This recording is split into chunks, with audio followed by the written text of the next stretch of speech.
El lavamiento. También hizo un mar de fundición, el cual tenía 10 codos de un borde al otro, enteramente redondo, su altura era de 5 codos, y un cordón de 30 codos lo ceñía alrededor. Segundo libro de Crónicas 4:2. Pasado por el altar de bronce, el cronista nos presenta otro elemento protagonista que también preside la entrada en el atrio. Un considerable mar de fundición que, aunque no tan grande como el altar, sus medidas y su extensión en el terreno hace asumir, al verlo, que también se trata de un elemento de vital importancia en el templo. Y estas son las medidas, convertidas a metros, que podemos leer en la Nueva Versión Internacional. Hizo también una fuente circular de metal fundido, que medía 4 metros y medio de diámetro, y 2 metros con 25 centímetros de alto. Su circunferencia, medida a cordel, era de 13 metros y medio. Era llamada mar una fuente llena de agua cuya finalidad era la del lavamiento de los sacerdotes en su preparación antes de entrar al templo.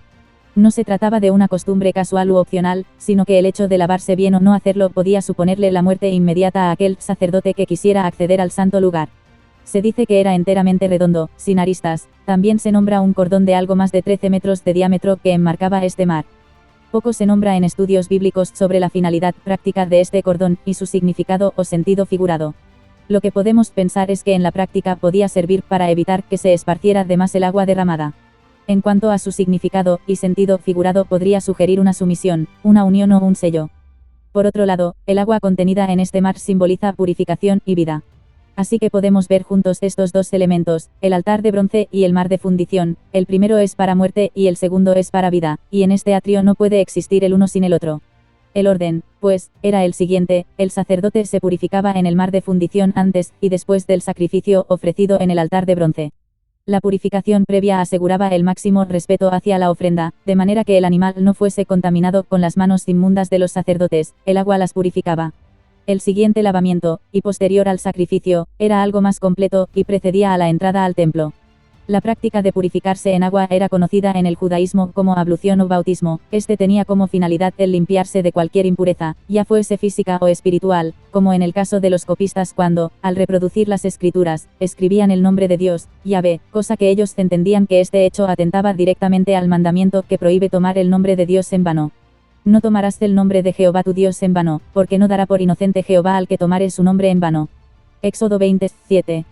Cuando el escriba entendía, en su conciencia, que el texto que había copiado suponía un pecado para él, una vez terminado de escribir la palabra conflictiva, dejaban su tarea, desechando el cálamo con su tinta o agua, y yendo inmediatamente a purificarse en agua, generalmente por inmersión completa, aunque también podía darse el caso de la ablución, que constaba de dejarse caer por encima el agua por medio de un vaso o similar. El bautismo era, pues, una práctica conocida y acostumbrada en el judaísmo, que también servía para el testimonio de los prosélitos. Estos eran los gentiles convertidos al judaísmo, que con el acto confirmaban su compromiso de cumplir la ley como cualquier judío.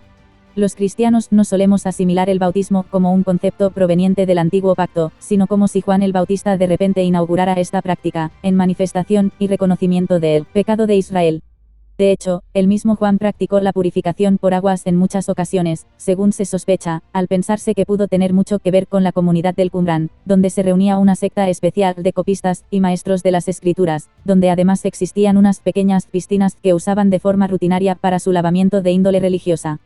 Cuando Juan fue llamado a salir para allanar el camino del Señor, anunciando el acercamiento del reino, su invitación al bautismo de la audiencia tenía la intención de que, el que se sumergía en el agua, reconociera su pecado personal, y el de su pueblo asumiendo su parte y arrepintiéndose de ello. El bautismo también supuso para Jesús el inicio de su ministerio, con el llamamiento del Padre y la confirmación del Espíritu Santo, delante de todos los presentes, ese día, a orillas del Jordán. Y Jesús, después que fue bautizado, subió luego del agua, y he aquí cielos le fueron abiertos, y vio al Espíritu de Dios que descendía como paloma, y venía sobre él, y hubo una voz de los cielos, que decía: Este es mi Hijo amado, en quien tengo complacencia. Mateo 3:16 y 17.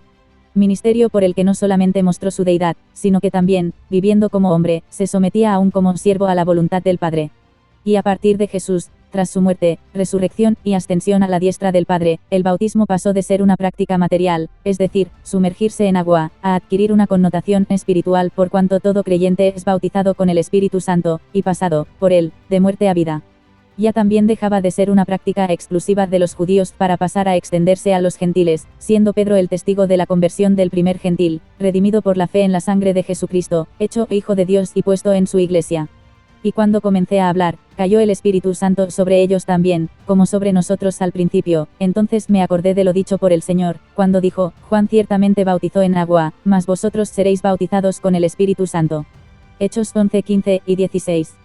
Por el lavamiento del Espíritu Santo, y sellados por él, en Cristo Jesús, para vida eterna, hoy es día de levantar una alabanza en gratitud al Padre por esta nueva vida en Cristo, dejando que el Espíritu nos siga forjando en un cada vez más marcado carácter de Cristo.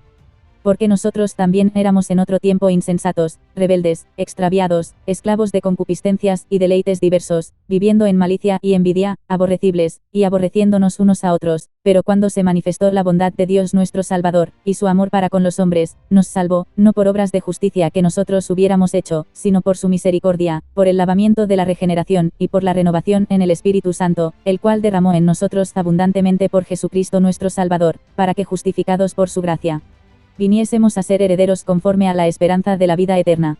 Tito 3 del 3 al 7.